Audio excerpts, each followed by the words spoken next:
Hello दोस्तों, model की 10वीं क्लास यानी कि लास्ट क्लास में आपका बहुत बहुत स्वागत है। 3 पार्ट में मैंने इसको फिर से डिवाइड किया है, जैसे सेकेंड लास्ट क्लास को किया था।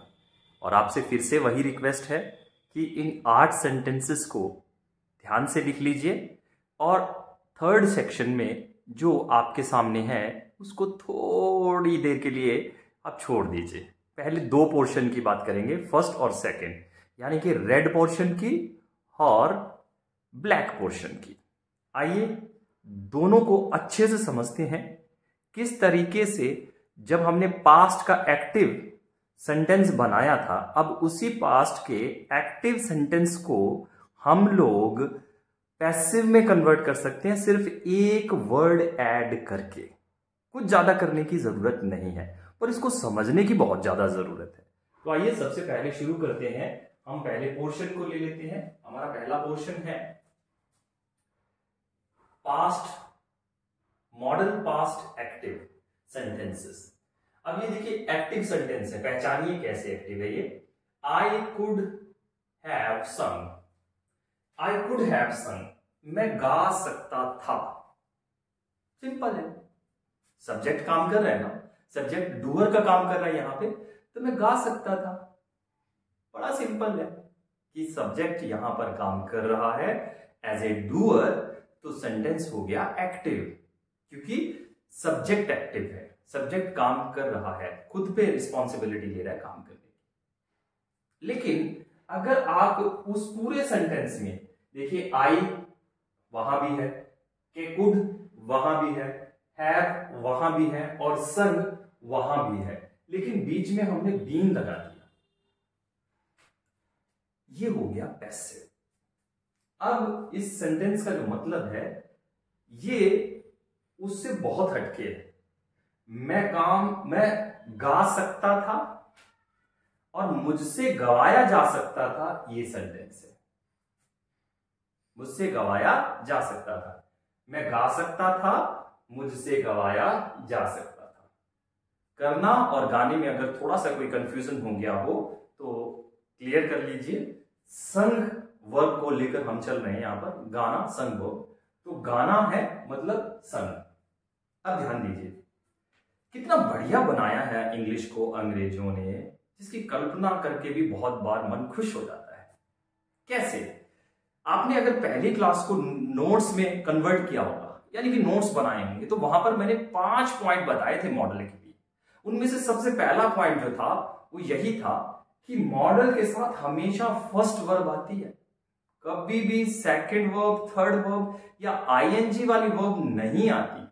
अगर लाना हो तो या तो बी लगाकर लाया जा सकता है, या हैव लगाकर या बीन लगाकर लाया जा सकता है। डायरेक्ट आप बिल्कुल साथ में मॉडल वर्ब के कोई वर्ब नहीं लगा सकते सिवाय फर्स्ट के।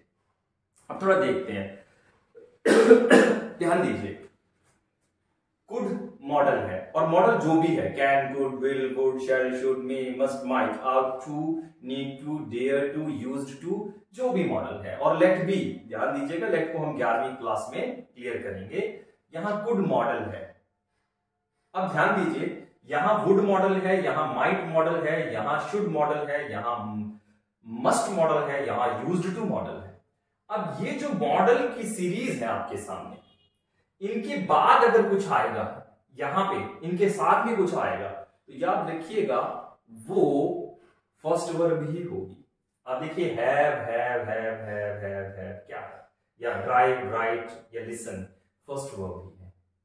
कितनी बढ़िया कंडीशन बनाई, कितना आसान किया है अंग्रेजों ने इंग्लिश सीखने के सफर को। अब अगर इसके साथ थर्ड वर्ब लगानी है तो क्या करना होगा, हमें कुड के बाद हैव या बी लगाना होगा, और उसके बाद हमें थर्ड वर्ब लगानी होगी। अगर हम उसको आईएनजी फॉर्म देना चाहते हैं तो हमें बी लगाकर या बीइंग लगाकर आईएनजी फॉर्म दे पाएंगे। सीधी डायरेक्ट में इन मॉडल के साथ यहां पर जहां हैव लगा है, बिल्कुल इनके पास में, एक दूसरे के आसपास में हम नहीं लगा सकते थर्ड वर्ब, हम नहीं लगा सकते ING verb.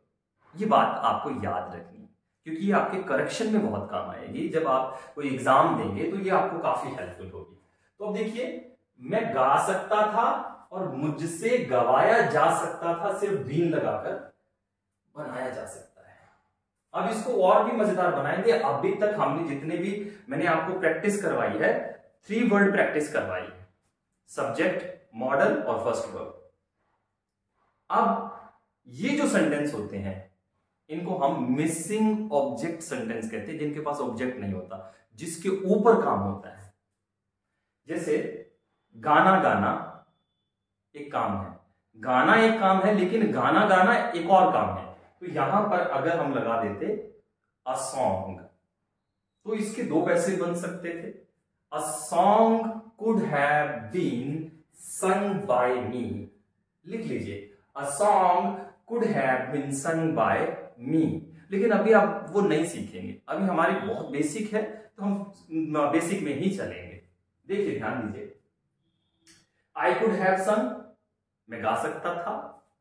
I could have been sung, मुझसे गवाया जा सकता था।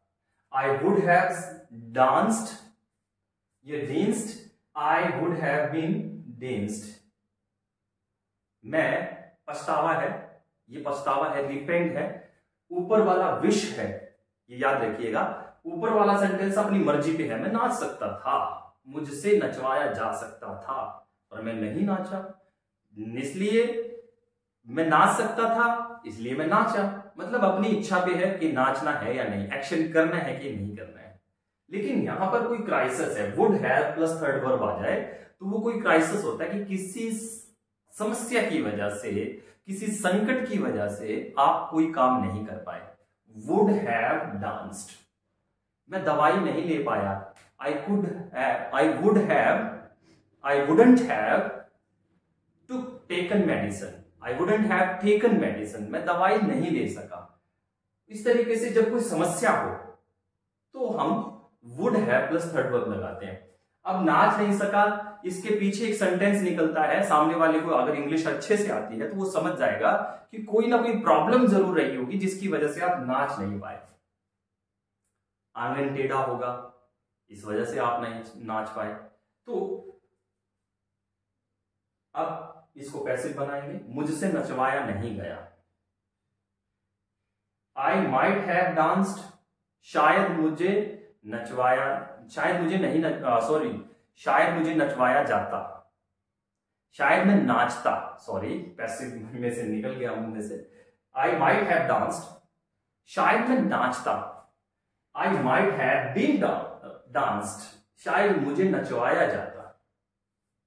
आई शुड हैव प्लेड, मुझे खेलना चाहिए था, मुझे खेलना चाहिए था। I should have been played, मुझे खिलाना चाहिए था।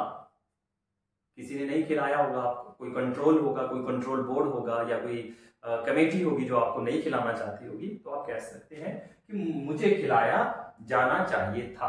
आपको नहीं खिलाया होगा तो आप बोल सकते हैं I should have been played. Passive मतलब काम आपके हाथ में नहीं था करना, आपके ऊपर काम होना था। आई मस्ट हैव रन, मुझे जरूर दौड़ना चाहिए था। I must have been run, मुझे जरूर दौड़ाया जाना चाहिए था। कितने प्यारे सेंटेंसेस बन रहे हैं।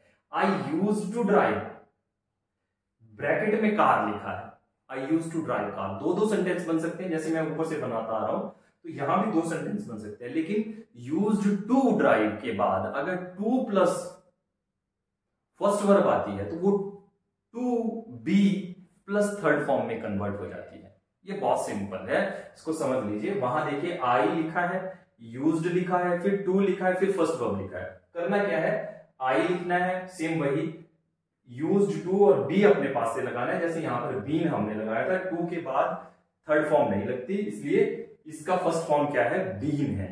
सॉरी, बीन का फर्स्ट फॉर्म क्या है, बी है, तो हम यहां बी लगा लेंगे। I used to be driven. ठीक है, अब ये काम आपके ऊपर है। मैं चलाया करता था, मुझसे चलवाया जाता था। क्या मुझसे चलवाई जाती थी कार, और car used to be driven by me, car मेरे द्वारा चलाई जाती थी। ऐसे भी बनाया जा सकता है, लेकिन हम अभी मिसिंग ऑब्जेक्ट सेंटेंस कर रहे हैं, तो इसको ब्रैकेट में ही रखिए। मैं चलाया करता था, मुझसे चलवाया जाया करता था। मतलब काम आप नहीं करते थे, आपसे कोई और आपका बॉस काम करवाता था। आई यूज्ड टू राइट, मैं लिखा करता था, आजकल नहीं लिखता हूं। यूज्ड टू का मतलब पास्ट में कोई काम करता थे, आज नहीं करते। So I used to be written, मुझसे लिखवाया जाता था। ठीक है, मुझसे लिखवाया जाता था, मैं लिखा करता था, मुझसे लिखवाया जाया करता था।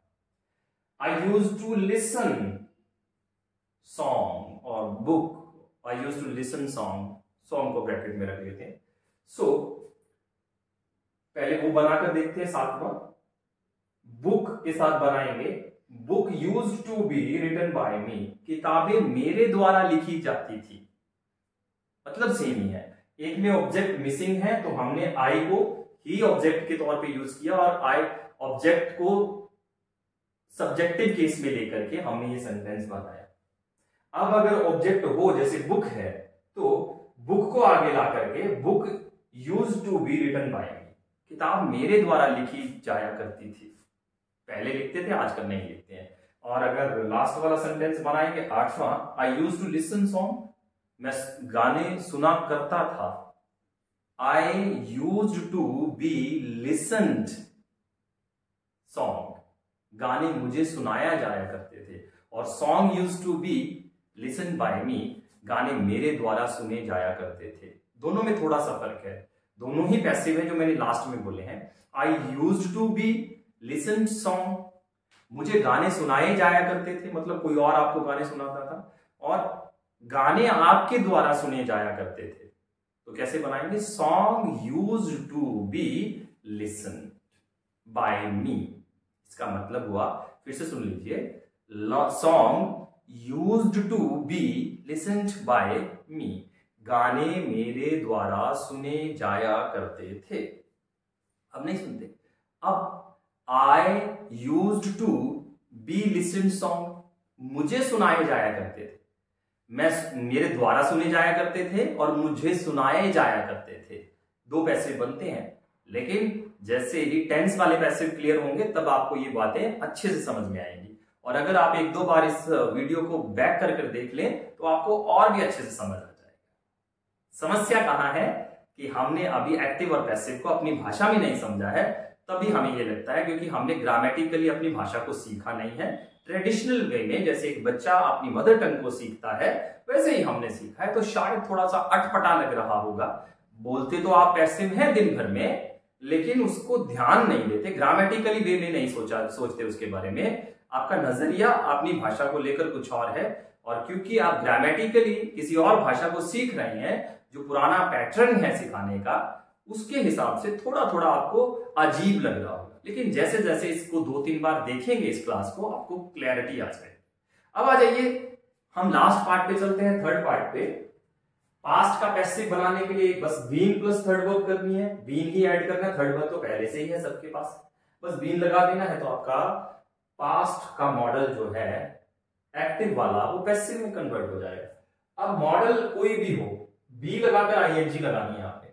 मॉडल के साथ कभी भी डायरेक्ट आईएनजी नहीं लगती, ये बात याद रखना है। जैसे अगर हम यहां पर बी को हटा दें, आई कैन राइटिंग, तो ये गलत सेंटेंस है। अगर इसको ठीक करना है तो हम लोगों को यहां पर बी ऐड करनी ही पड़ेगी, ये बात याद रखनी है।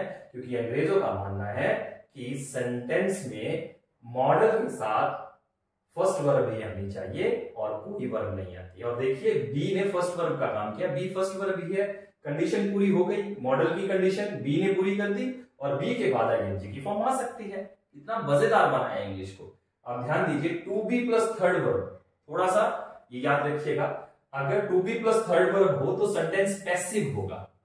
टू बी प्लस टू हो, फिर बी हो, फिर थर्ड वर्ब हो तो सेंटेंस पैसिव होगा।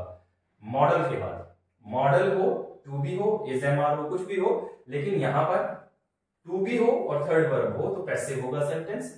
मॉडल के बाद बी हो और आईएनजी हो तो कंटिन्यूस होगा, एक्टिव होगा। फिर से सुन लीजिए, ये वाला सेंटेंस इससे बना है, I can be, I subject है, कैन मॉडल है, बी अपने पास से लगाया, V1 ING लगा दिया है। तो ये जो कंडीशन है, ये वाला जो पोर्शन है, ये मॉडल का एक्टिव कंटिन्यूअस एक्शन को दिखाता है। बी के साथ थर्ड वर्ब लग जाए तो पैसिव सेंटेंस के बारे में बात होती है। बहुत सिंपल है, बार बार देखेंगे तो आपको समझ में आ जाएगा, इतना मुश्किल नहीं है। 11वीं क्लास में इसके और भी गहरे पद चिन्हों को हम और चिन्हित करेंगे और अच्छे से समझेंगे। पूरी रिवीजन करवा दूंगा आपको 11वीं क्लास में, ताकि आपको अच्छे से समझ आता रहे। साथ साथ सेंटेंस लिखते रहेंगे और उसको फिर मूड के हिसाब से चेंज करवाऊंगा आपसे, फिर उसको पैसिव में चेंज करवाऊंगा आपसे, फिर उसको कंटिन्यूअस में चेंज करवाऊंगा आपसे, फिर उसको मूड में चेंज करवाऊंगा आपसे, फिर उसको पैसिव में चेंज करवा करके उसको पास्ट फॉर्म में भी लेके जाएंगे। और ये सब काम करेंगे आप अपनी नोटबुक पे, जो आपको बनानी है और वही आपको सफल बनाएगी।